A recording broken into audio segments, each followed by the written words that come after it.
આવી રહ્યા છે।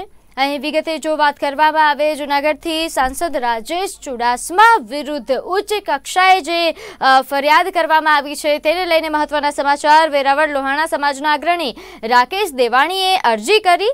તેમણે કહ્યું કે મેં ખુલ્લેઆમ ચૂંટણી સમયે રાજેશ ચુડાસમાનો વિરોધ કર્યો હતો, ત્યારે હવે મને પ્રોટેક્શન કરવામાં આવે, મારું જીવનું જોખમ છે, તેને લઈને તેમણે અરજી કરી। જેને લઈને વધુ વિગત સાથે આપણી સાથે સંવાદદાતા મિતેશ પરમાર જોડાઈ ગયા છે। મિતેશ, સાંસદ રાજેશ ચુડાસમા વિરુદ્ધ ઉચ્ચ કક્ષાએ જે ફરિયાદ થઈ છે તેને લઈને વધુ વિગત। જી ચોક્કસ જણાવી દઉં કે તાજેતરમાં જે 13 જૂનાગઢ લોકસભાની ચૂંટણી યોજાઈ હતી તેમાં જે સાંસદ રાજેશ ચુડાસમા છે તો ક્યાંક ને ક્યાંક ડોક્ટર અતુલ ચગ આત્મહત્યા મામલામાં સંડોવાયેલા હતા અને તેઓના જે સુસાઇડ નોટ મળી હતી તેમાં તેમનું અને તેના પિતા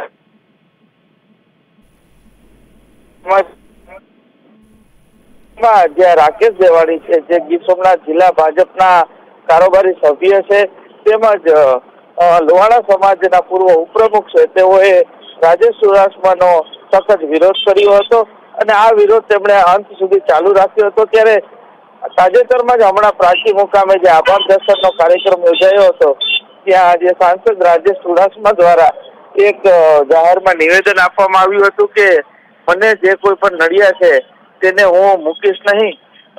તો ક્યાંક ને ક્યાંક જે રાકેશ દેવાણી છે તેમણે રાજેશ ચુડાસમાનો વિરોધ કર્યો હોય ત્યારે તેઓના અને તેઓના પરિવાર ઉપર જીવનું જોખમ હોય તેવી એને ઉચ્ચ કક્ષાએ ગૃહમંત્રી, મુખ્યમંત્રી સહિત ત્યારે તરફ તેઓએ લેખિતમાં એક અરજી પણ કરવામાં આવી છે અને તેમને અને તેમના પરિવારને કાંઈ પણ થાય તો તેની સંપૂર્ણ જવાબદારી સાંસદ રાજેશ ચુડાસમાની રહેશે તેવું એક પત્રમાં જણાવ્યું હતું। જી આભાર માહિતી આપવા બદલ। તો હાલ જે રીતે સંવાદદાતાએ જણાવ્યું કે રાજેશ ચુડાસમા કે જેમણે હાલમાં જ એક આભાર દર્શન કાર્યક્રમમાં ચેતવણી આપી હતી કે મને જે નડ્યા એમને હું છોડીશ નહીં, મૂકીશ નહીં, આ નિવેદન બાદ હવે ઉચ્ચ કક્ષાએ ફરિયાદ થઈ છે લોહાણા સમાજના અગ્રણી રાકેશ દેવાણી કે જેમણે ચૂંટણી સમયે રાજેશ ચુડાસમાનો ખૂબ જ વિરોધ કર્યો હતો। રાધે રાધે, હું રાકેશ દેવાણી, વેરાવળ ગીર સોમનાથ।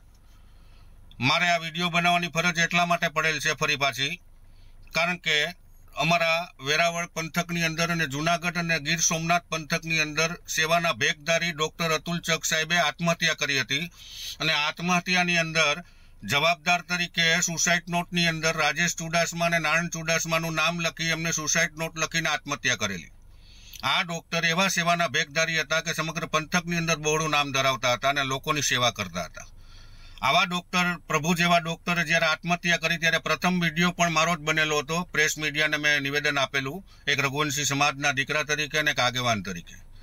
ત્યારે મેં સર્વે ગૃહ ખાતાને તેમજ પોલીસ તંત્રને આહવાન કરેલું કે આમાં જે કોઈ પણ ચમરબંધી હોય, જે કોઈ પણ ગુનેગાર હોય, અતુલ ચગ સાહેબની આત્મહત્યા માટે જવાબદાર જે કોઈ પણ હોય એમને છોડવા ન જોઈએ, એમની પર કાયદેસરની કાર્યવાહી થવી જોઈએ અને એમનો વિશ્વાસ રાખીને આ વિડીયો બનાવેલો। ત્યારબાદ પણ 3 મહિના બાદ લાંબા સમય બાદ એક એફઆઈઆર નોંધાયેલી જેમાં રાજેશ ચુડાસમા અને નારાયણ ચુડાસમાનું નામ એફઆઈઆરની અંદર નોંધાયેલું જે ગત ટર્મના સાંસદ હતા અને આ વખતે પણ ભારતીય જનતા પાર્ટીએ એમને ટિકિટ આપી। આજ દિન સુધી એમની ધરપકડ નથી થઈ। આજ દિન સુધી કથાકથિત સમાધાનની કહાનીઓ વહેતી કરી ચૂંટણી સમયે અને હજી સુધી કોર્ટમાંથી કોઈ ક્લીન ચીટ આપેલી નથી, તેમને બાઇજ્જત કોઈ બરી કરેલા નથી, પોલીસે તેમની ધરપકડ કરીને કોઈ નિવેદન પોલીસે જાહેર કરેલું નથી કે કોઈ સમરી ભરેલ નથી। આ અરસામાં આ ભાઈ રાજેશ ચુડાસમા નરેન્દ્રભાઈ મોદી અમારા વડાપ્રધાન શ્રીના નામે અને લાગણીઓના કારણે દેશવાસીઓના અને આ પંથકના લોકોએ એમને મતદાન આપ્યું। ભારતીય જનતા પાર્ટીના સનિષ્ઠ કાર્યકરો, નાનાથી લઈને મોટા સૌ કાર્યકરોએ ખૂબ મહેનત કરી, અથાગ પ્રયત્નો કરી, માંડ એમને જીતાડેલા છે અને જીતી ગયા છે।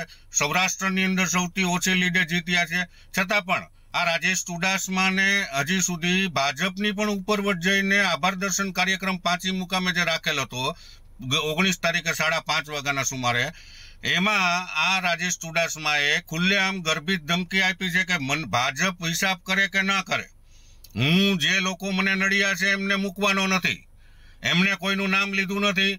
અને મેં ખુલ્લેઆમ આ રાજેશ ચુડાસમાની વિરુદ્ધ, કારણ કે અમારા ડોક્ટર પ્રભુ જેવા ડોક્ટર અતુલ ચક સાહેબે માનવ હિતને ધ્યાનમાં રાખી, પ્રજાના હિતને ધ્યાનમાં રાખી, આવા ગુનેગાર જેમનું નામ હોય એફઆઈઆર ની અંદર નોંધાયેલું હોય, એમને કોઈ ક્લીન ચીટ મળેલી ન હોય, એટલે ગુનેગાર પોલીસની અંદર એમની સંડોવણી હોય આ ગુનાની અંદર, અને એમના કારણે મેં એનો વિરોધ કરેલો, અને વિરોધ જબરદસ્ત કરેલો, અને સર્વે 18 વર્ષના લોકોને આહવાન કરેલું કે આ રાજેશ ચુડાસમાને મતરૂપી દાન ન આપતા આપણે પ્રભુને પણ પુષ્પ અર્પણ નથી કરતા, તો રાષ્ટ્રને કેમ કરવું?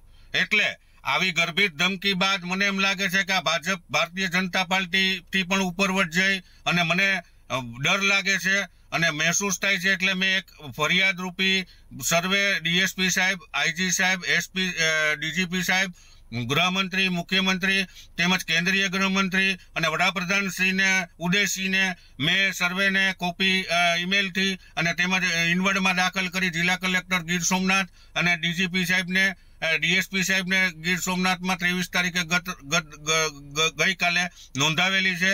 અને મારી જાનમાલનું રક્ષણ, મારી જાનમાલને ખતરો છે, તેમજ મારા પરિવારને જો કંઈ પણ થશે અને આ રાજેશ ચુડાસમાની ગર્ભિત ધમકીના લીધે આખા સમગ્ર પંથકમાં ભયનો માહોલ ઉભો થયો છે. હકીકતમાં એક સાંસદ બન્યા બાદ એમને શપથ લેવડાવવામાં આવે છે, શપથવિધિ થાય છે, એમની અંદર એમ શપથ લેવડાવવામાં આવે છે કે હું કોઈ પ્રજા પ્રત્યે રાગ દ્વેષ રાખીશ નહીં, હું રાષ્ટ્રને સમર્પિત રહીને કામ કરીશ, હું સર્વે લોકોના કામ કરીશ, વિસ્તારના લોકોના વિકાસના કામો કરીશ, આવી શપથ લેવડાવવામાં આવે. છતાંય આ ભાન ભૂલેલા રાજેશ ચુડાસમાએ વિરોધીઓના કામ પ્રથમ કરવા જોઈએ, વિરોધીઓને પ્રોત્સાહન પહેલું આપવું જોઈએ. આ ભાન ભૂલી અને વેરઝેરની ભાવનાથી ચૂંટણીની અંદર હાર જીત તો થતી હોય, પરંતુ પોતાના કરેલા કુકર્મોને લીધે વિરોધ થયો હોય, આવા વિરોધનો સાખી ન લઈ અને જાહેરમાં ગર્ભિત કોઈના નામ લીધા વગર ખુલ્લી ધમકી આપેલ છે. આ ધમકીના કારણે સમગ્ર પંથકમાં ભયનો માહોલ ફેલાયો છે. ભારતીય જનતા પાર્ટીની શાખને ધક્કો પહોંચાડી રહ્યો છે આ માણસની ઉપર પાર્ટીને પણ વિનંતી કરું છું કે એક્શન લેવા જોઈએ. અને બીજું કે સાંસદ છે એટલે તમે લોકોના સેવક છો, લોકોની સેવા કરવી આપની ફરજ છે. આપને ધમકી આપવી આપને શોભા નથી દેતું, એટલા માટે હું ગભરાયેલો છું અને મને ડર લાગે છે કાલ સવારે મારી ઉપર કે મારા પરિવાર ઉપર કંઈ પણ થશે તો તેની સમગ્ર જવાબદારી લેખિતમાં મેં જાણ કરેલ છે સૌને. તેની જવાબદારી રાજેશ ચુડાસમા સાંસદ જૂનાગઢ 13 લોકસભાની રહેશે. અસ્તુ. જય શ્રી રાધે રાધે. રાકેશ દેવાણી, વેરાવળ, ગીર સોમનાથ. આગળ વાત કરીએ ગુજરાત રાજ્યના ડ્રગ વિરોધી અભિયાન અને ઝીરો ટોલરન્સ નીતિ અંગે ગૃહ રાજ્યમંત્રી